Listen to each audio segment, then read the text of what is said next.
Ustadian. Assalamualaikum warahmatullahi wabarakatuh. Alhamdulillahi wahdah, wassalatu wassalamu ala rasulillah wa ala alihi wa ashabihi wa mawalah, amma ba'du. Saya mohon maaf tidak menyapa langsung saja ini supaya waktunya cukup sebelum zuhur. Pertama, di awal tahun 2024 salah satu agenda Monas Tarjih di Pekalongan itu membahas kembali fikih wakaf, disebutnya dengan fikih wakaf kontemporer. Kalau kita perhatikan HPT yang sudah menjadi keputusan Munas, dulu waktu itu masih Muktamar Tarjih tahun 53 di Purwokerto, itu ada 15 poin. Kemudian ada 2 poin yang dilakukan penyesuaian. Yang pertama adalah ketika di Purwokerto tahun 53 Muhammadiyah belum menerima wakaf muakkad, dan kemudian tahun 2024 Muhammadiyah berijtihad membolehkan wakaf muakkad, wakaf sementara. Kemudian yang kedua, di tahun 53 di Purwokerto itu Majelis Tarjih belum menerima konsep wakaf dzurri. Kemudian juga pelepasan perubahan objek wakaf. Jadi wakaf itu harus selama-lamanya. Nah, kemudian di tahun 2024 karena merujuk tadi itu manhaj tarjih yang la yungqaru taghayyurul ahkam bitaghayyuril ajmin wal amkinah wal ahwal wal awaid, maka kemudian dibolehkanlah perubahan-perubahan tersebut. Jadi sesungguhnya kalau kita perhatikan fikih wakaf kontemporer itu lebih pada menyesuaikan dengan kondisi realitas hari ini. Apalagi kemudian pada tahun 2004 pemerintah Indonesia telah menetapkan sebuah undang-undang wakaf, Undang-Undang Nomor 41 tahun 2004, yang kemudian mendefinisikan wakaf dengan definisi yang sangat akomodatif terhadap perubahan-perubahan tersebut.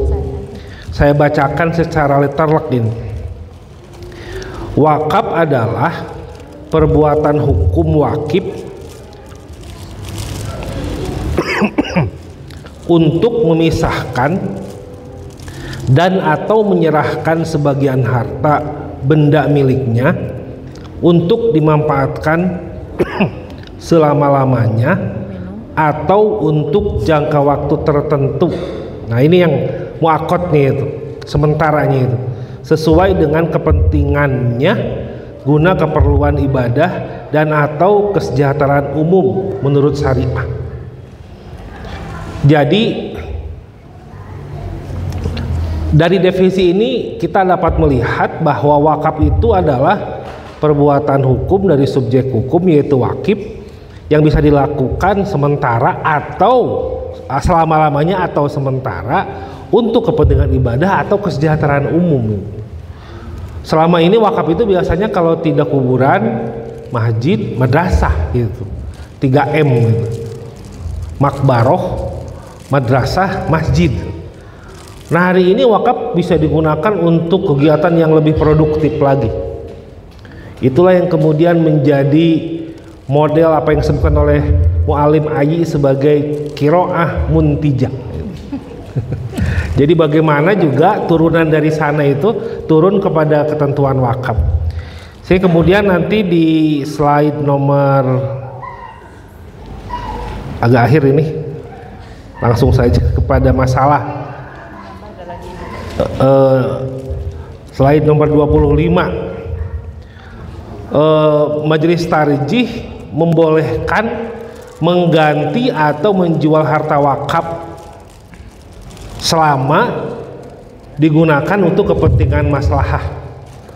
Ada dua metode yang digunakannya, ini merujuk kepada manhaj tarjih, maslahah mursalah dan istihsan. Jadi apa yang ditetapkan itu merujuk kepada manhaj tarjih. Memang kajian manhaj tadi itu yang paling utama dulu. Jadi kalau berarti bapak-bapak ibu-ibu melakukan sosialisasi tarjih, manhaj tarjih dulu harus diselesaikan ini. Karena turunan-turunan fatwa tarjih itu merujuk kepada manhaj tarjih. Jadi boleh dijual, boleh diganti, tentunya dengan administrasi yang benar gitu. Tidak sembarangan juga, harus ada administrasinya yang benar. Kemudian yang kedua, problematika yang diselesaikan, wakaf lebih dari 1/3 harta kekayaan. Jika ahli waris setuju boleh lebih dari 1/3, tapi jika ahli waris tidak setuju maksimal 1/3. Jadi maksimal wakaf itu sama dengan wasiat 1/3 ya. Tetapi kalau keluarganya mengizinkan boleh untuk memberikan wakaf lebih dari 1/3. Kemudian juga Muhammadiyah sudah memiliki sistem informasi manajemen aset wakaf. Itulah kemarin yang ketika Umi juga menjadi tuan rumahnya, Majelis Wakaf menyelenggarakan sensus aset wakaf. Nah, ini temanya tentang itu. Jadi ada simam. Apalagi PWM ada program besar untuk membuat gedung dakwah Islamic Center dengan menggunakan mekanisme wakaf melalui uang. Nah, ini mudah-mudahan juga menjadi bagian dari kerja kita bersama. Yang mudah-mudahan kalau terjadi menjadi sesuatu yang luar biasa ini. PWM Jawa Barat memiliki proyek besar yang belum pernah dilakukan oleh PWM lainnya, yaitu mendirikan infrastruktur menggunakan mekanisme wakaf melalui uang. Kemudian yang keempat, pengambilalihan kembali harta wakaf. Nah, ini hati-hati pada bapak-bapak ibu-ibu yang mengelola wakaf ini. Jadi kalau ada harta wakaf yang diangurkeun, idel, terbengkalai, maka wakif sah untuk mengambil kembali itu. Mengambil kembali, kemudian nanti wakif menyerahkan kepada nazir yang lain. Jadi pendaguyonaan harta wakaf dengan cara yang berbeda dengan niat awal wakif yang akumulasinya adalah untuk merealisasikan niat awal wakif. Muhammadiyah itu seringkali diberi wakaf karena tidak ada dana operasional, kemudian harta wakaf berupa tanahnya itu diantepkeun, wakifnya kan tidak mendapatkan kocoran ganjaran akhirnya itu. Jadi kemudian boleh diambil lagi, tentunya dengan tadi bukti pengabaiannya, dan tentunya nanti diserahkan kepada nazir yang lain. Sungguh ironis kalau terjadi seperti itu di Muhammadiyah. Sudah diwakafkan kepada Muhammadiyah, diantepkeun, kemudian ditarik lagi, diserahkan kepada tetangga sebelah. Aduh, lamun kitu teh ngisinkeun gitu kan. Mudah-mudahan tidak ada kalau di PDM Kota dan Kabupaten Sukabumi. Semua wakafnya sudah dimanfaatkan dengan maksimal. Demikian juga mengalihfungsikan wakaf untuk kepentingan yang lebih maslahat gitu, al-aslah. Masjid sudah mau roboh, diantepkan saroboh nada wakaf. Nah, itu yang kemudian menjadi hal penting untuk diperhatikan. Masjid kalau sudah mau roboh ya perbaiki, direnovasi gitu. Apakah nanti pasirnya, kayunya tidak akan lagi memberikan kocoran amal jariah? Nah, itulah makanya cara pandangnya harus muntijah, jangan mutakarriroh gitu. Fungsi masjid itu untuk ibadah, bukan karena pasir-pasir satu-satunya, bukan karena satuan-satuan dari bahan-bahan untuk mendirikan tempat ibadah tersebut, tapi keseluruhan dari fungsinya. Jadi kalau masjid semakin banyak jamaahnya, maka tentunya amal jariahnya akan terus makin besar itu. Walaupun mungkin bahan bangunannya sudah berubah gitu. Jadi cara berpikirnya tidak lagi berpikir yang bersifat, dalam bahasa akuntansi adalah istilah tangible namanya itu, anu karasa, anu karaos, anu katingali, tapi intangible. Apalagi sekarang ada kripto, itu ada NFT, wah terus teka tingali aya tapi teu aya itu, aya tapi karaos, nah gitu. Nah itu yang kemudian harus dilihat. Jadi bukan masalah dilihatnya, jadi bukan dilihat tangible-nya, tapi dampaknya apa gitu. Jadi wakaf juga menjadi seperti itu gitu. Nah itu yang kemudian menggunakan metode maslahah mursalah itu. Kemudian juga menegaskan masalah yang selanjutnya, menegaskan bahwa menghadiahkan pahala wakaf kepada orang yang meninggal dunia itu, nah ini masih diperdebatkan. Tetapi kalau kita menggunakan ayat yang menjadi rujukan sejak dari dulu Muhammadiyah, wa alla yasalil insani illa ma sa'a, kecuali ada niat, maka boleh mewakafkan kepada wakif yang sudah meninggal dunia. Jadi itu menjadi wasiat gitu. Tapi kalau tidak ada niat, tidak ada kehendak untuk melakukan itu, ya maka tidak ada pahala gitu.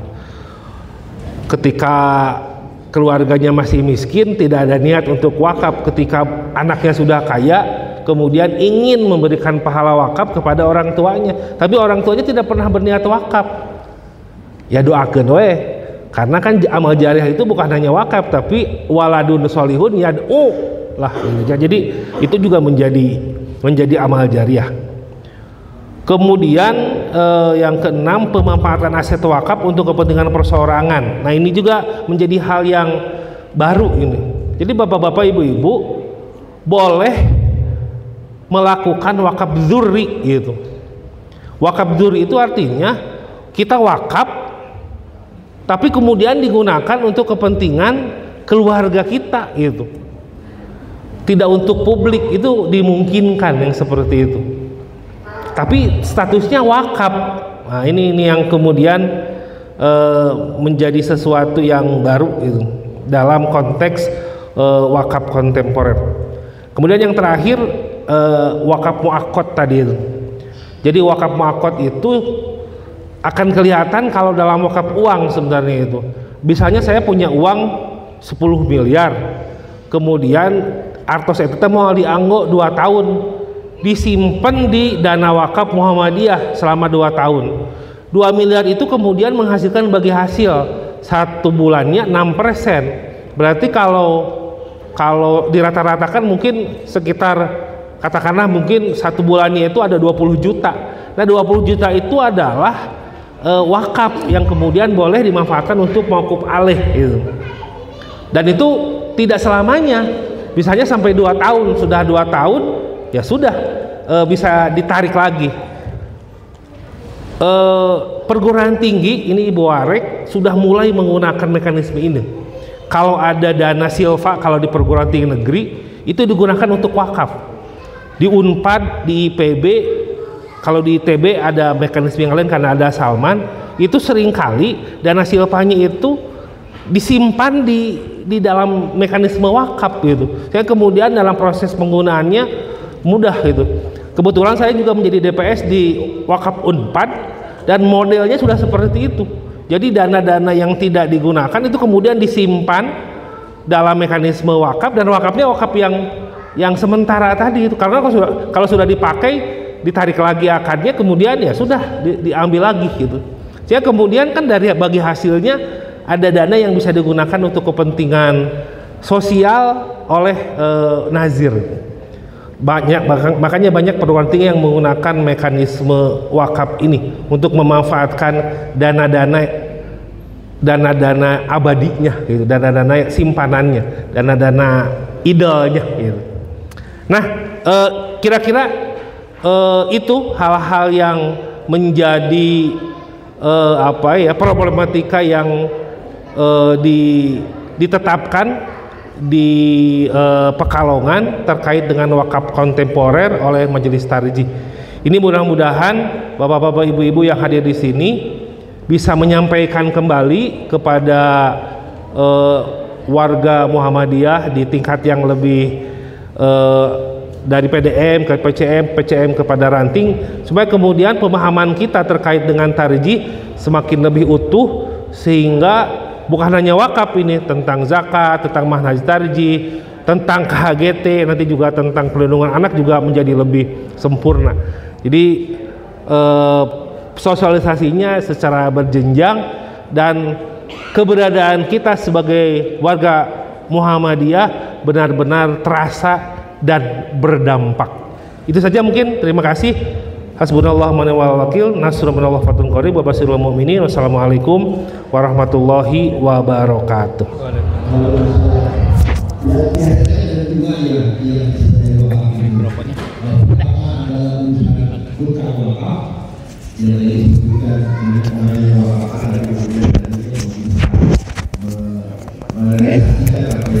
Terbalik. Dan yang kedua,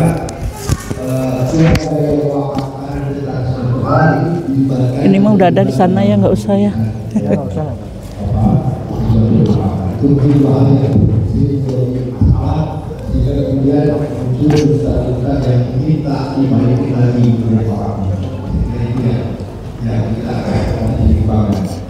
Kemudian masih ada dua narasumber lagi.